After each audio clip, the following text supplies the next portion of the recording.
एक लड़का जो बचपन से ही ये कहता आ रहा है कि मैं केवल 42 साल जीऊंगा। जब उसकी शादी की उम्र होती है तो घर वाले शादी का दबाव बनाते हैं। बार बार उससे ये कहा जाता है कि तू कोई परमात्मा है जो तुझे पता है तू 42 साल जिएगा। घर वाले शादी का दबाव बनाते हैं और ये लड़का रोते हुए शादी करता है। कुछ लोग इसका मजाक उड़ाते हैं कि भाई तुम्हें अपनी प्रेमिका नहीं मिलती है, शायद तुम्हारी शादी तुम्हारी मर्जी के खिलाफ हो रही है। लेकिन जो इसने वादा किया था, जो इसने कहा था कि मेरी उम्र केवल 42 साल और रह गई है, क्या सच में ही इसकी कही हुई बातें सत्य थी? आप जानोगे तो हैरान हो जाओगे। कुछ जिंदगी के पल ऐसे होते हैं जो हमसे बहुत ही विपरीत लगते हैं। आज हमें लगता है ना, जो आज है वो सब कुछ है, और हम हमेशा आपके दिमाग में एक सोच रहती होगी, जब आप छोटे होंगे तो लगता होगा कि कब हम बड़े होंगे, कब हम ऐसे होंगे जैसे हमारे मम्मी पापा हैं। लेकिन आज हम एकदम से उस चौखट पर हैं जहां पर हमारे माँ बाप थे, और हम देख रहे हैं इससे आगे हमारा बुढ़ापा आना है। जिंदगी रेत की तरह फिसल रही है और हर वक्त जाने कौन से वक्त हमारा बुलावा आ जाए, ये भी किसी को नहीं पता। लेकिन अगर हमें ये पता हो कि भाई हम इतनी उम्र पर मरने वाले हैं, तो शायद हम चीजों को क्या बेहतर कर सकते हैं। क्या हम अपनी जिंदगी को और तरीके से जी सकते हैं, या जिंदगी ऐसे ही निकलेगी जैसे परमात्मा ने चाहा है? जरूर कमेंट बॉक्स में लिखकर भेजना। और कौन था ये आदमी जिसको ये पता था कि भाई मैं 42 या 41 साल ही जीऊंगा? क्यों भाई, क्या परमात्मा से अलग कनेक्शन था जो हमारा और आपका नहीं है? जानो और सारी बातों को जानो जो आपके जीवन के पन्नों में जो राज छुपे हुए हैं, वो पन्ने आपके सामने खुले और आप बहुत कुछ जाने। दोस्तों, इस घटना को मैं शुरू करती हूँ, और शुरू करने के लिए इस घटना को हमें जिला मुजफ्फरनगर के जोहरा गांव में जाना होगा। जोहरा गांव में एक व्यक्ति का जन्म होता है करीबन आज से 43 साल पहले, यानी 43 साल पहले लड़के का जन्म होता है। लड़के का जन्म होते ही घर वाले खुशी मनाते हैं। कुलदीप लड़के का नाम रखा जाता है। कुलदीप को देखकर घर वाले बहुत खुश होते हैं, लेकिन शरीर पर खरोच के निशान भी थे, या कुछ गहरे घाव भी थे। अब बचपन से ही इन सारी चीजों के साथ पैदा हुआ था। पहली बात, वो जो ट्रैक्टर होते हैं ना, इनसे बहुत डरता है। ट्रैक्टर उसकी जिंदगी में वो कहता है कि मुझे पसंद बहुत है ट्रैक्टर, लेकिन इस ट्रैक्टर ने मेरी जिंदगी को छीन लिया है। जब ये बोलने लगता है तो घर वालों के सामने रोने भी लगता है। कभी कभी बहुत जोर जोर से डकराया करता था, मेरी पत्नी मेरे बच्चों को पाल रही होगी। 4 बच्चे हैं मेरे, 2 बेटियां 2 बेटे, और घर में पूरा कलेश करके रखता है। और घर वालों से कहता है कि तुम लोग मुझे बेड़ला गांव लेकर चलो। ये 3 साल की उम्र में ये सारी बातें करने लगता है। इसको गांव का नाम याद था, बेड़ला गांव।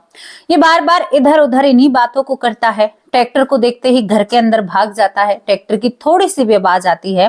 दोस्तों, ये चौथी पांचवी घटना है जो ट्रैक्टर से हादसा होने के बाद ऐसा हुआ है। अब यहाँ पर माँ अपने बेटे को देखती है, क्योंकि ये बेटा रात को भी चैन से नहीं सोता है। एकदम चीख कर उठता है, बेटी मुन्नी तुम मुझे बुला रही हो? बेटा मुझे अपने घर जाना है। अब एक बात बताइए, आपका 3.5 साल का बालक आपसे ये कहे कि भाई मुझे तो फलाना बुला रहा है, मुझे तो मेरी पत्नी बुला रही है, मेरे पिता बुला रहे हैं, तो आपको कैसा लगेगा? लेकिन क्या करें, ये बच्चा बहुत जिद्दी था, जो यहाँ पर कुलदीप होता है। कुलदीप रो रो कर दिन काटता है और बहुत ही ज्यादा कमजोर हो जाता है। कमजोरी के साथ साथ इसकी शरीर की हालत और सेहत बिगड़ने लगी थी। डॉक्टर ने कहा था कि जड़ तक जाना होगा। कुलदीप अब पड़ोसियों के घर जा जाकर कहता है कि भैया 300 रुपए मैंने किसी से ले रखे हैं, और आप लोग किसी से भी, मतलब जिससे भी, जैसे 4 लोग बैठे हुए होते हैं, तो कुलदीप उनके पास जाता है और कहता है कभी ना किसी से पैसे नहीं लेने चाहिए। अगर पैसे लेने के बाद हम मर जाते हैं तो उनका भुगतान हमें बहुत भारी करना पड़ता है, जैसा मुझे करना पड़ेगा। अब ये लोग कहते हैं कि भाई तू क्या बात कर रहा है, कौन से 300 रुपए, क्या बात है? इस बच्चे को ऐसे ही भगा दिया करते थे डांट कर। ये बहुत घंटों तक रोता है। माँ और पिता से ये व्यथा देखी नहीं जाती है। माँ और पिता कहते हैं इसको बांध कर भी रखा जाता है। इससे पूछा जाता है कि कुलदीप सिंह तुम ऐसी बातें क्यों करते हो? ये कहता है कि तुम मेरी बातें सुनते क्यों नहीं हो? मेरा दर्द अगर तुम सुनोगे तो हैरान हो जाओगे। ये कहते हैं क्या दर्द है तेरा भाई, तू हमें परेशान करता है। तो यहाँ पर पिता अपने बेटे को गोद में बिठाता है, आंसू पोंछता कहता है कि देख मैं तुझसे वादा कर रहा हूँ, अगर एक एक बात तू सत्य बोलेगा ना तो मैं जरूर तुम्हें वहां पर लेकर जाऊंगा जहां की तुम मुझसे कह रहे हो। दोस्तों यहाँ पर कुलदीप बड़ा खुश होता है, अपने आंसू पोंछता है, कहता है कि बाबा बेड़ला गांव का रहने वाला हूँ। बेड़ला गांव में मेरा नाम रामपाल था। मैं बहुत ही ज्यादा मेहनती था और मैं अपने खेतों पर काम रात को भी किया करता था। हमारे पास एक ट्रैक्टर होता है, उस ट्रैक्टर से हम काम करते हैं। आज से 42 साल पहले ट्रैक्टर था, तो बहुत बड़ी बात हो जाती है। ये कहता है कि बाबा मैं ट्रैक्टर से काम कर रहा था और रात के वक्त मैं अकेला खेतों में काम कर रहा था और ट्रैक्टर पर चलते चलते पता नहीं मैं कैसे ट्रैक्टर के पहिए नीचे आकर गिर जाता हूँ। मेरा शरीर जमीन में दब जाता है और वहां पर मेरी मृत्यु हो जाती है। इतना बुरा मेरे साथ हादसा हुआ था। आपने कभी कभी घटना या खबर सुनी होगी। ये कहता है कि मुझे ऐसा लगा कि पीछे से मुझे किसी ने धक्का मारा, जबकि वहां पर कोई भी नहीं था, क्योंकि उसके बाद जब मैं जमीन में दफन था, यानी मुंह उसका खेत में गड़ जाता है। ये कहता है कि मैं बाहर निकलकर उस ट्रैक्टर को रोकने की कोशिश करता हूँ, अपने आप को जगाने की कोशिश करता हूँ। मेरी तरह का ही व्यक्ति जमीन पर पड़ा हुआ था, रेत में दबा हुआ था और दूसरी बार भी ट्रैक्टर उसके ऊपर से उतर जाता है। मैं उस ट्रैक्टर को नहीं रोक पाता हूँ, ट्रैक्टर मेरे शरीर के आर पार हो जाता है। पूरी रात वो खेत में अपनी मर्जी से वो ट्रैक्टर चलता है। जब सुबह मेरे घर वाले आते हैं तो मैं तो वहीं पर बैठा था, क्योंकि मेरे बस में कुछ भी नहीं था। आप देखिए आत्मा का जीवन कैसा होता है। बताइए, वो पूरी रात खेत की मेंढ पर बैठा रहा, जैसे चारों कोने नहीं होते हैं खेत के, और वो उस ट्रैक्टर को चलते हुए देखता है, क्योंकि उससे कुछ होता नहीं है।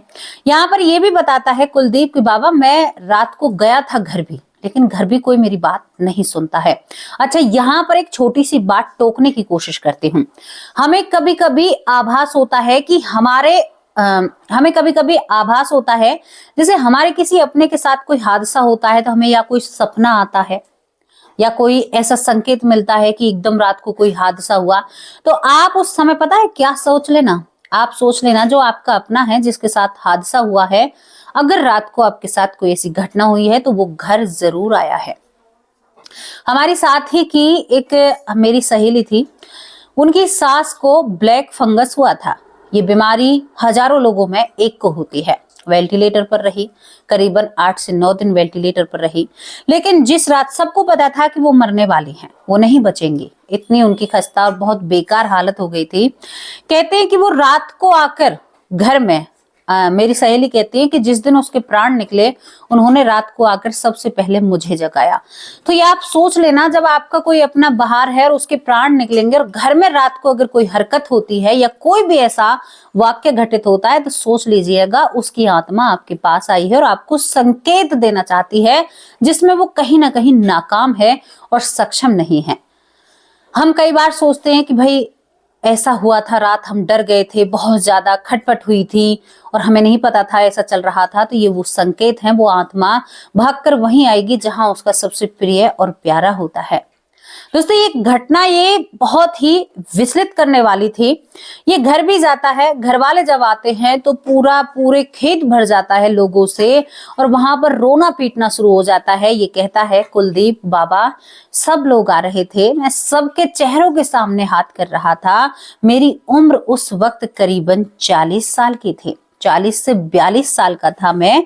और बाबा मैं उनके चेहरों को, उनके हाथों को, मैं अपनी पत्नी को पकड़ना चाहता था, जो पत्नी बहुत जोर से चीखती चिल्लाती मेरी तरफ आ रही थी। और मैं कह रहा था कि तू मत देख, तुझे नहीं देखा जाएगा, क्योंकि ट्रैक्टर के पीछे जो खेत को जोतने वाला उपकरण होता है या मशीन होती है, वो भी 2 बार उसके ऊपर उतर कर गई थी। तो आप सोचिए उसकी हालात कैसे होंगे, उसके हालात बहुत बुरे होंगे। और ये मरने के बाद भी, यहाँ पर कुलदीप उर्फ रामपाल ये कहता है कि बाबा मैं मरने के बाद भी अपनी पत्नी को रोक रहा था, लेकिन वो नहीं मानती और वो बेहोश होकर जमीन पर गिर जाती है।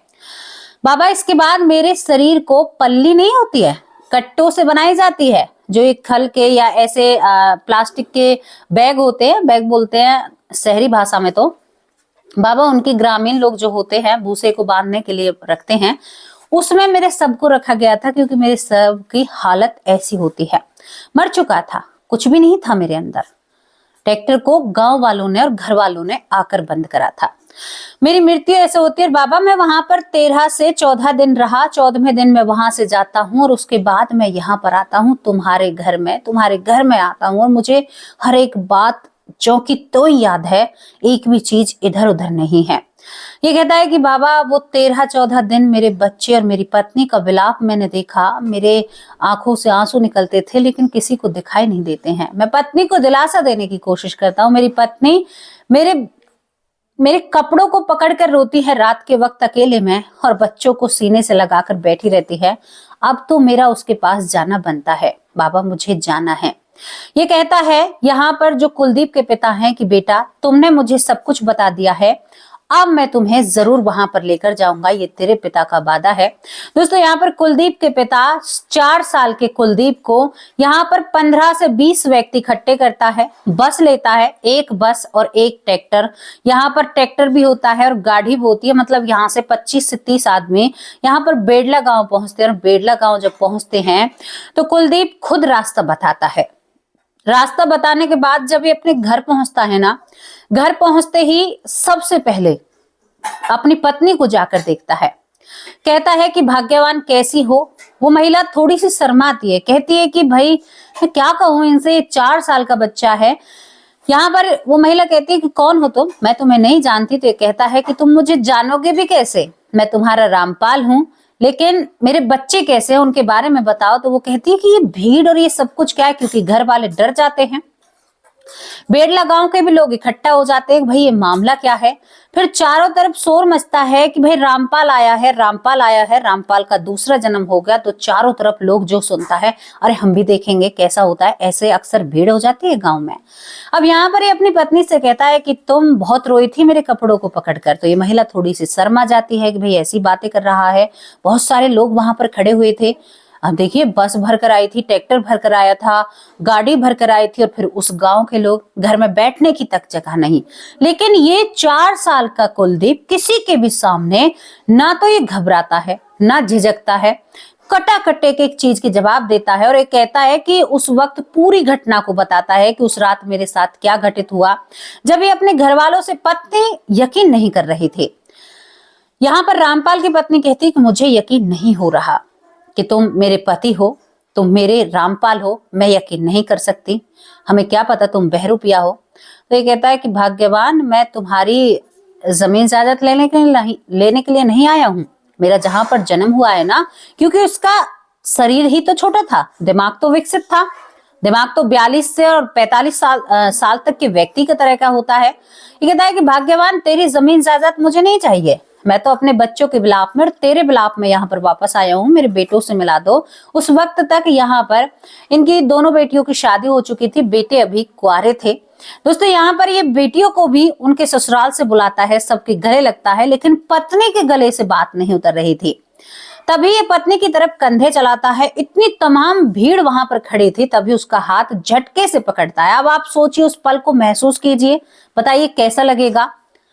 अब वो पत्नी के हाथ को पकड़कर खींच कर ले जाता है और गोदरेज के अंदर, मतलब जो उनकी एक अलमारी होती है, गोदरेज भी नहीं होती है, वैसी अलमारी होती है जो भीत में लगी हुई होती है, उसकी साइड में एक लोहे की अलमारी थी, उसमें से वो अपनी कमीज को निकालकर अपनी पत्नी के मुंह पर फेंक कर मारता है।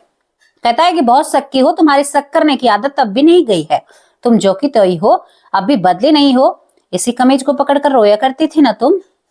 वो महिला उस कमीज को लेकर जमीन पर बैठकर फूट फूट कर रोने लगती है। कहती है कि तुम सच में ही रामपाल हो, क्या तुम सच कह रहे हो। वो अपनी पत्नी के आंसू पहुंचता है, अंदर कोई भी नहीं आ रहा था, उसने कह दिया था कि मैं इससे कुछ बातें करना चाहता हूँ, और वो उसके माथे को चूमता है, कहता है कि मैं तेरा ही पति हूँ, तेरा ही पति हूं, और तेरे दुख और बच्चों के दुख को देखकर मैंने बस सोच लिया था कि मुझे कैसे भी करके वापस आना है, तभी मैं वापस आया हूं। और तुम तो बहुत संभल चुकी हो, उस वक्त तो तुम्हारी हालत बहुत बेकार थी। यहाँ पर वो गले लगता है अपनी पत्नी के, कहता है कि मेरा कद छोटा है लेकिन सब बातें याददाश्त है, मुझे याद है। दोस्तों यहाँ पर पूरे सारे साक्ष्य मिल जाते हैं।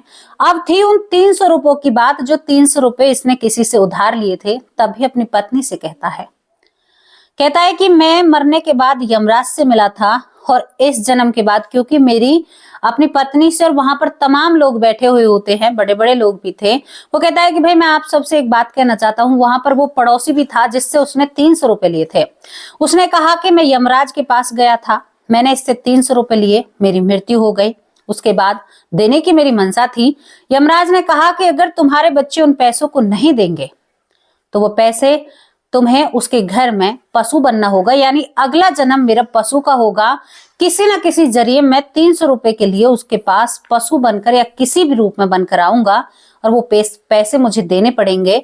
ये 4 साल की उम्र में ये बात कहता है और अपनी पत्नी से कहता है कि भाग्यवान, मैं यमराज से, मुझसे उन्होंने कहा है और मैं यहाँ पर क्यों आया हूं। मेरी 82 यानी 84 साल उम्र है मेरी। मैं 42 साल तुम्हारे पास रहा हूं, 42 साल में इन घर वालों के पास रहूंगा। दूसरा जन्म मेरा हुआ है क्योंकि मेरी उम्र रह चुकी है। और मेरे 300 रुपए ना, क्योंकि मैंने तुम्हारे लिए और तुम्हारे बच्चों के लिए कमाया था, उन पैसों को पड़ोसी को दे देना। मैं अपने पास से दूंगा, वो पैसे लगेंगे नहीं। मुझसे जो कहा है मुझे नहीं पता उसमें क्या संकेत उनका है। अगर तुम चाहती हो कि दूसरा जन्म मेरा ना बिगड़े, इससे भी दूसरा जन्म, तो वो 300 रुपए इस फलाने के रघुबीर के दे देना। रघुबीर था उस पड़ोसी का नाम।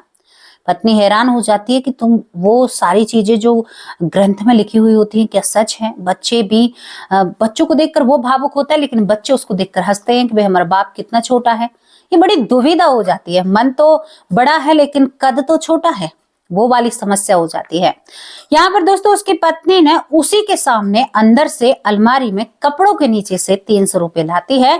320 रुपए वो उस पड़ोसी को देती है और कहती है कि भगवान यमराज मेरे पति को दोबारा किसी पशु योनि में मत डालना, मैंने उसके पैसे दे दिए हैं।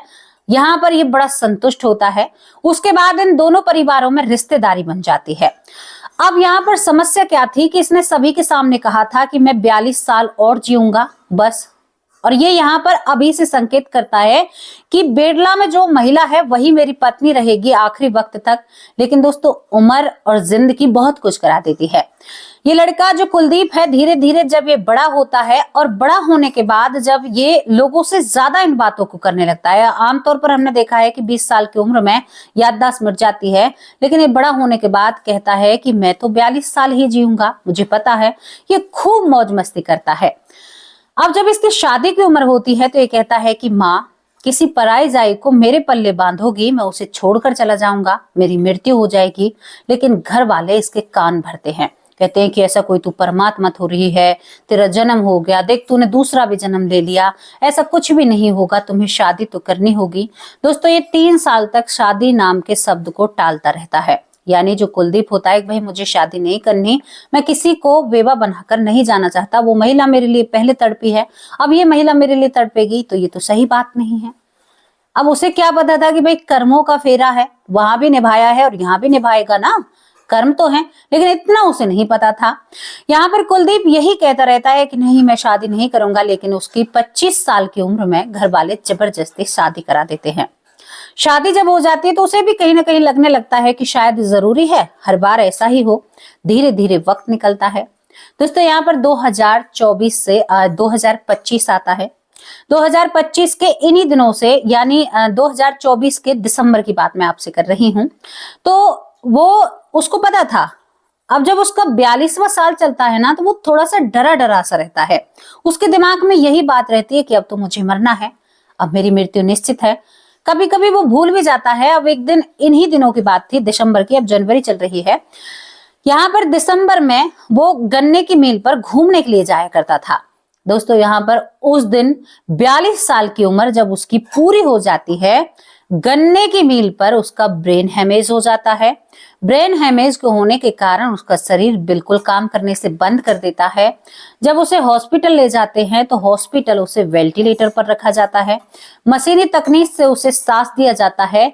करीबन 8 दिन के संघर्ष के बाद हमारे और आपके बीच से कुलदीप जो होते हैं 42 साल की, जिसकी उसने भविष्यवाणी की थी, जो उसने बोला था कि मैं 42 साल की उम्र में इस दुनिया से चला जाऊंगा, ये बात उसकी सत्य हो जाती है। और पिछली साल दोस्तों वो हमारे और आपके बीच से, पिछले से यानी कुछ दिन पहले, यानी 1 साल हुआ है उसे, अभी एक साल कुछ महीने हुए हैं, वो इस दुनिया से चला जाता है।